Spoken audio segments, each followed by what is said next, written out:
안녕하세요. 이혼을 생각하고 있는 30대 여성입니다.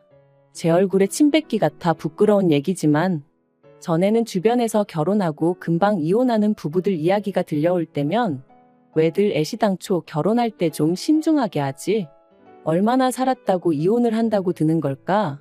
참 경솔하다 그런 생각을 했었거든요. 그런데 참 웃겨요. 저도 그런 사람들 중 하나가 된 걸 보면 말이죠. 이래서 사람이 남의 일에 함부로 이러쿵저러쿵 하면 안 되나 싶기도 하고, 남편하고 이혼을 결심한 건 당연히 남편이 제일 문제지만 그래도 굳이 따지자면 시부모님 때문이라고 생각해요. 처음부터 그분들이 당신 입으로 하신 말씀만 잘 지켜주시고 억지만 쓰지 않으셨더라도 제가 이렇게 나가떨어지진 않았을 것 같거든요.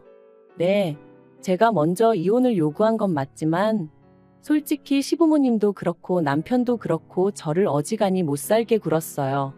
제정신 박힌 여자면 제가 아니라 누구라도 이혼 소리가 나오게끔 말이죠. 그리고 그 부부는 지금도 참 이해가 안 돼요. 막말로 제가 나간들 제 자리에 들어오겠다는 또 다른 미친 엑스가 있었던 것 같지도 않은데 왜 어떻게든 잘 살아보려던 저를 이토록 질리게 만들었는지 말해요. 남편하고는 소개팅으로 만났어요. 그때 제 나이 29, 남편 나이 33 둘 다 적은 나이는 아니었죠. 그러니까 말이 좋아 소개팅이지 솔직히 결혼도 아예 생각이 없었던 건 아니에요. 적어도 저는 그랬어요. 그래서 소개받을 당시 속물 같지만 나름대로 소개팅을 주선해준 지인을 통해서 남편의 스펙도 어느 정도는 파악을 하고 나갔습니다. 어느 대학을 나왔는지, 어느 회사를 다니는지, 키는 얼마나 큰지, 말이 나왔으니 말이지만 소개팅이라는 자리가 누군가는 밥이나 한 끼 먹으러 간다고 가볍게 생각하라지만 그게 그렇게 안 되거든요. 특히나 여자 입장에선 그래도 좀 꾸미기도 해야 하고 또 시간도 어떻게 보면 금인 세상인데 영 아니다 싶은 사람을 만나면서 제 시간 낭비를 하고 싶은 생각은 더더욱 없었으니까요. 아무튼 그런데 주선자 말을 들어보니까 학교도 저랑 비슷한 수준의 대학을 졸업했다 하고 회사도 뭐 저한테 부족하지도 넘치지도 않는 곳이었어요. 그리고 키 같은 경우도 제가 대한민국 여자 평균이다 치면 그쪽도 대한민국 남자 평균치는 되대요. 그래서 그럼 한번 만나봐도 되겠다 싶었죠. 이후에 남편에게 들었지만 남편도 그 지인을 통해서 제 평소 사진을 10대 장은 받아보고 정했답니다. 자기는 얼굴이 가장 중요했다나 어쨌다나요. 아무튼 그렇게 서로 어느 정도는 파악을 하고 만나서 그런가 쓸데없이 시간 낭비를 하는 기분은 아니었어요. 바로 서로의 취향이라던가 서로에게 직접 묻지 않으면 알기 어려운 것들을 알아가는데 시간을 쓸 수 있었으니까요. 그리고 다행히 저희들은 여러 가지 면에서 통하는 부분이 많았습니다. 그래서 이후로 4번의 만남을 더 갖고 바로 연애를 시작했어요. 그리고 그렇게 만난 지 1년쯤 되었을 때 남편이 먼저 결혼 이야기를 꺼내더라고요. 남편에게 할머님은 굉장히 중요한 존재라 했습니다. 어린 시절 시부모님이 맞벌이를 하시느라 남편을 돌보지 못하셨는데 특히나 아버님은 지방을 돌아다니며 돈을 버시다 보니 2달에 한 번 정도 얼굴을 비추신 게 전부였대요. 그리고 사정이 그렇다 보니 할머님께서 남편을 거의 키워주시다시피 하셨고 그래서 남편도 실제로 할머니에게 무척이나 큰 애정을 갖고 있었어요. 그런데 이제 그 할머님이 80이 넘어가시니 왠지 마음이 급하다면서 저랑 결혼해서 증손주도 안겨드리고 싶고 뭐 그렇다고 하더라고요. 그리고 이건 솔직히 제가 기대한 프로포즈 멘트와는 많이 달랐습니다. 너를 사랑한다, 너 아니면 안 된다.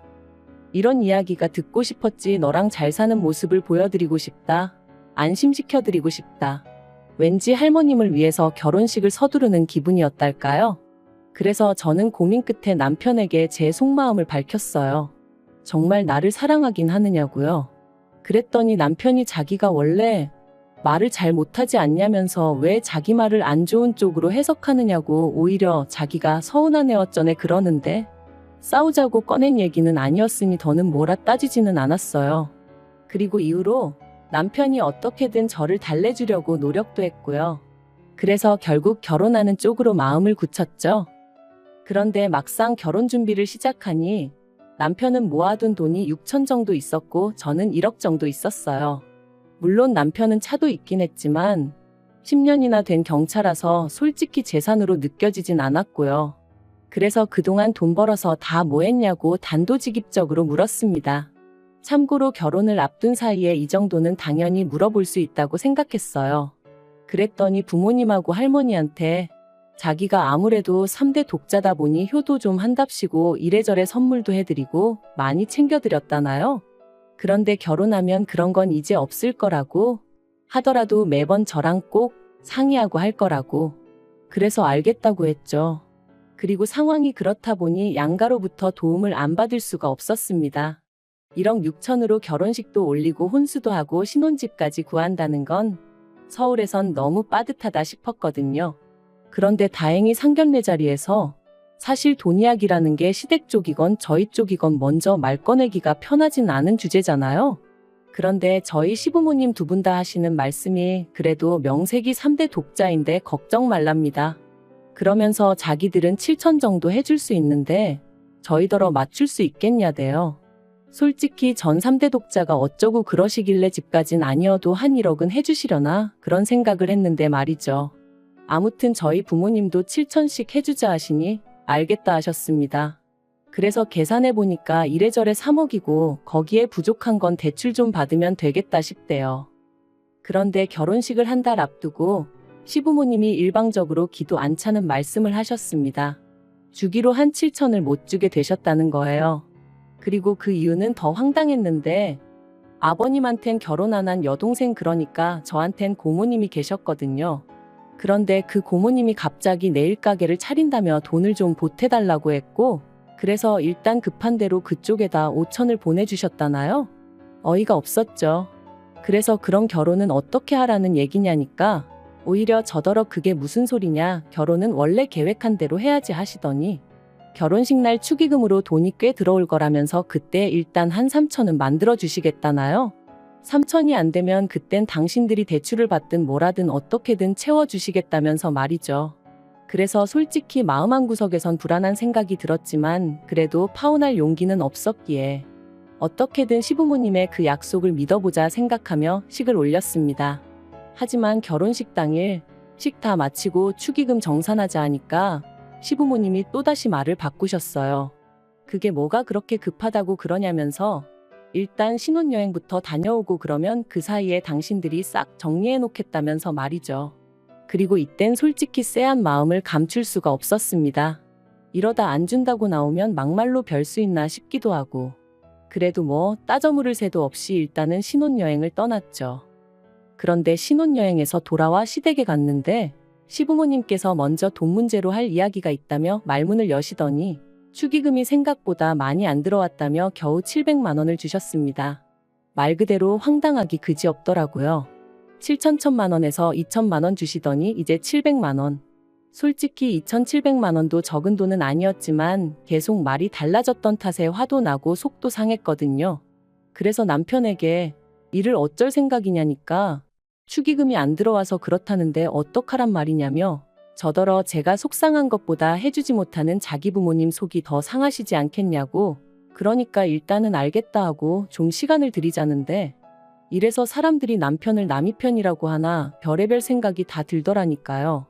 하지만 남편 말대로 돈이 없다는데 그런 시부모님을 붙들고 제가 무슨 말을 한들 어디서 돈이 솟아날 리도 없고 그래서 남편한테 이 돈 문제가 해결되기 전까진 내가 얼마나 살가운 며느리 노릇을 할 거라고 기대하지 말라고 했습니다. 당신이야 당신 부모님이니 그러려니 하고 넘어갈 수 있을지 몰라도 내 입장에선 나뿐만 아니라 우리 부모님까지 괜히 농락당한 기분이고 그래서 기분이 너무 나쁘다고요. 그랬더니 남편도 뭐 탐탁치 않은 표정이긴 했지만 알겠다더군요. 그리고 이후로 시부모님과는 꽤나 대면대면한 상태로 몇 개월을 보냈습니다. 남편을 통해 건너듣기론 두 분은 제가 살갑게 굴지 않는 걸 트집 잡아 이젠 돈이 있어도 주기 싫단 식으로 말씀을 하시는 모양이었고 남편은 이런 이야기를 전하면 제가 돈을 받고 싶어서라도 살갑게 굴 거라고 기대했는지는 모르겠지만 그건 남편의 완벽한 착각이었어요. 왜냐하면 역으로 그런 이야기를 전해 들으니 나중엔 저도 오기가 생겨서 그래 그까짓 돈 몇천 안 받고 나도 내 속 편한 대로 살면 그만이다 그런 마음을 갖게 되었으니까요. 실제로 주변에서들 시댁하고 연 끊으면 처음에 1, 2년이나 마음이 불편하지. 나중엔 하나도 신경 쓰이지도 않는다고 걱정할 거 없다고 하던걸요. 그런데 그렇게 지내던 중 정말 황당하고 어처구니 없는 일을 겪었습니다. 저는 외국계 기업을 다니고 있는데 저희 회사의 경우 쓰지 않은 휴가는 다음 해로 이월을 시킬 수가 있어요. 그리고 그렇게 모인 휴가가 자그만치 한 달 반이나 있었기에 일주일 정도 쉬려고 마음을 먹었습니다. 친정 부모님하고 2박 3일로 여행도 다녀오고 남은 날짜는 저 혼자 집에서 좀 푹 쉬려고 했거든요. 그런데 어이없게도 이런 제 계획과는 상관없이 남편이 제가 휴가라는 이야기를 시부모님께 전했고 시부모님이 그럼 마침 잘 됐다면서 남편의 할머님을 저희 집으로 모시겠다고 통보를 해오시대요. 게다가 남편까지 할머님은 자기 부모님과 달리 저한테 뭐 실수하신 것도 없으니 잘해드릴 수 있지? 그러는데 어이가 없었죠. 그래서 나는 그렇게 못한다 했네요. 나랑 사전에 이야기가 된 것도 아니고 난 나름대로의 계획이 다 있으니까 할머님을 그렇게 모시고 싶으면 당신 휴가를 쓰던지 하라고 나한테 이렇게 무턱대고 할머님을 맡기지 마라고 딱 잘라 거절을 했어요. 그랬더니 이제 시부모님도 남편도 난리가 났습니다. 편찮으신 분을 상대로 여기로 모시겠다 했다가 다시 저기로 가시라고 했다가 그게 무슨 짓이냐면서 말이죠. 제 입장에선 정말 억울해 미치겠기에 남편더러 그러니까 당신이 휴가를 내고 일주일 동안 할머님 곁에 있으라 했는데 그러면 남편은 자기가 어떻게 휴가를 일주일이나 내냐면서 그럼 자기 잘린다는 소리나 하고 있고 정말이지 계속 같은 이야기의 반복이었어요. 사실 제가 할머님과 있는 걸 극도로 거부감을 나타냈던 이유는 할머님이 치매도 있으신 데다가 저보다 키도 덩치도 크셨거든요. 그렇다 보니 엄살이 아니라 체력적으로 감당할 자신이 없었습니다. 실제로 어머님은 할머님한테 머리채도 잡아뜯기신 적도 있다고 했으니까요. 그런데도 이번만큼은 남편도 제 편이 아니었습니다. 서운하네 어쩌네. 그래서 결국 알겠다고 일단 친정 부모님과의 여행을 다녀오고 이후로 할머님과 어디를 모시고 가는 건 어렵겠지만 그래도 한 집에서 봐드리긴 하겠다. 그리고 이때만 하더라도 저는 시부모님이 지방에 일이 있어 가셔야 한다고 그래서 저한테 부탁하시는 줄 알았거든요. 그런데 이것도 어이없어요. 나중에 알고 보니까 두 분이 저한테 할머님을 맡겨놓고 두 분도 그동안 너무 힘들었다며 여행을 다녀오신 거 있죠. 아니 그런 이유라면 아들인 남편한테 말씀하셨어야지. 어떻게 상의도 없이 저한테 그러실 수가 있는 건지. 아무튼 그런 연유로 할머님과 함께 있었는데 문제는 아니나 다를까 첫날부터 할머니가 얼마나 저를 힘들게 하시던지요. 특히나 저희 집에 모시고 나서야 할머님이 혼자 거동 자체가 어려우시다는 걸 알게 되었습니다. 이때 살짝 어머님도 고생이 많으셨겠구나 그런 생각을 아닌 게 아니라 하긴 했고요. 그리고 3일째 되던 날 기어이 일이 벌어졌어요. 할머니가 부엌에 물 들어가는 저를 냅다 밀치셨거든요. 그래서 제가 엉덩방아를 찍게 되었는데 그걸로 허리가 어떻게 된 건지 이후로 움직일 때마다 말 그대로 정말 허리가 뒤틀리는 것 같대요. 그러니 저도 모르게 몸을 사리게 되었고 그러다 결국 이번엔 할머님이 화장실로 가시다 넘어지셨어요. 그런데 이 일을 알고는 남편이 말 그대로 쌩난리를 치더라고요. 어떻게 편찮으신 어른 한 분을 모시질 못해서 이 사단을 만드느냐면서 제 입장에선 너무 서럽고 화도 났어요. 정작 제가 다쳤을 땐 나이도 젊으면서 엄살 부리지 말라 괜히 약한 척하는 거냐 그런 소리나 해댔거든요. 그래서 저 때와는 상반된 남편의 반응을 보니 얼마나 정이 떨어지던지. 그래서 그 길로 친정에 왔어요. 친정에 와서 곰곰이 생각해 보는데 생각할수록 분한 거예요. 결혼식 때도 얼렁뚱땅 돈도 다 못 받고 식을 올렸는데 이제 제 휴가를 핑계로 할머님을 모셔다 놓더니 할머님 병세나 제 상황은 생각도 안 하고 그저 서운하다 괘씸하다만 해대는 게 그래도 이때까지는 이혼 생각보다는 할머님은 다시 시부모님 댁으로 모시고 남편이 저에게 정식으로 사과하면 넘어갈 생각이었어요. 그런데 남편에게 빨리 시부모님더러 모시고 가시라 연락드리라니까 그렇게는 못한답니다. 며칠 계시는 동안 손자된 도리도 못했다면서 자기가 그렇게 못한다고 당분간 같이 지내면서 챙겨드려야겠다며 저더러 아직 휴가만이 남아있지 않냐고 회사에 그거 써야겠다고 하라는 거예요.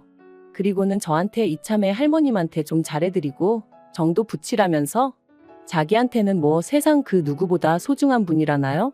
참나 그렇게 소중하면 당신이 곁에 있으라 했습니다. 나는 막말로 생판남이나 다름없는데 나더러 치매 걸린 할머님을 어떻게 모시라는 거냐 못한다 했죠. 솔직히 까놓고 말해서 남편은 당연하고 시부모님하고도 제가 원만한 사이였으면 좋은 마음으로 노력해보겠다는 소리가 나왔을지도 모르죠. 하지만 그때 제 심정은 내가 왜 그렇게까지 해야 되지? 였어요. 그런데 남편은 계속해서 이건 말이 되네 안 되네. 그리고 저는 저대로 그런 남편을 보고 있으니 도끼가 오르더라고요. 그래서 친정에서 출퇴근해 가면서 그 사이에 집을 내놨습니다. 여담이지만 처음으로 남편이 결혼할 때 돈을 쥐꼬리만큼 들고 와서 다행이란 생각이 들었어요. 그래서 제가 제 명의로 집을 계약할 수 있었거든요. 아무튼 부동산에다가 금매로 내놓고 또 타이밍 좋게 사겠다는 사람이 나타나서 남편에게 집 팔았으니 그런 줄 알고 할머니 모시고 나가라 했습니다. 그랬더니 남편은 남편대로 자기 이제 회사 복귀해야 되는데 무슨 말도 안 되는 소리를 하냐면서.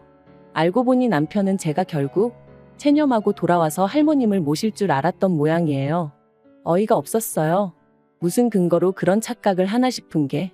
그리고 그렇게 남편하고 대판 싸우고 결국 이혼 이야기가 아닌 게 아니라 나왔죠.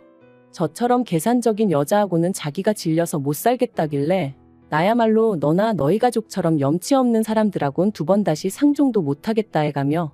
어쨌든 또 하나 다행이었던 건 결혼 비용 문제로 마음이 많이 상했던 만큼 혼인신고는 미루고 있었거든요. 그래서 이혼하는 건 일도 아니었어요. 다만 남편이 자기가 결혼할 때 들고 온 돈을 고스란히 돌려달라길래 그걸로 또 한바탕 소란이 있긴 했었지만요. 남편은 저랑 헤어지고 자취방을 구한 듯했고 할머님은 시부모님 댁으로 가신 눈치예요. 남편이 저 때문에 할머님 건강만 악화되셨다며 책임을 묻겠다길래 그러라 했는데 뭐 아직까지 이후로 들려오는 소식은 없네요. 저희 헤어질 때 시부모님도 당연히 난리셨어요. 그까짓 돈 몇천 때문에 그러냐며 저더러 밴댕이 소갈딱지라는 둥 아주 쪼잔한 애라는 둥 막말을 하셨는데 저라고 헤어지는 마당에 뭐 한다고 그런 소리를 듣고만 있었겠어요. 저도 그런 시부모님께 그렇게 말 바꾸고 거짓말하고 그러시지 말라고 사람이 아주 우스워 보인다고 그랬죠. 솔직히 윗사람한테 욕먹는 아랫사람보단 아랫사람한테 욕먹는 윗사람이 타격이 더 크잖아요. 그래서 전 좀 후련하더라고요. 아무튼 앞으로는 무슨 소식이 들려오든 궁금하지도 않고 그쪽 집안에 무슨 일이 생기건 쳐다도 안 보려고요. 생각해보면 돈 몇 푼 가지고 장난칠 때부터 알아봤어야 하는데 그래도 그놈의 정인지 사랑인지가 뭐라고 믿어보려고 한 제가 멍청했던 걸 누굴 탓하겠어요. 그냥 비싼 돈 내고 인생 수업 들은 셈 치렵니다.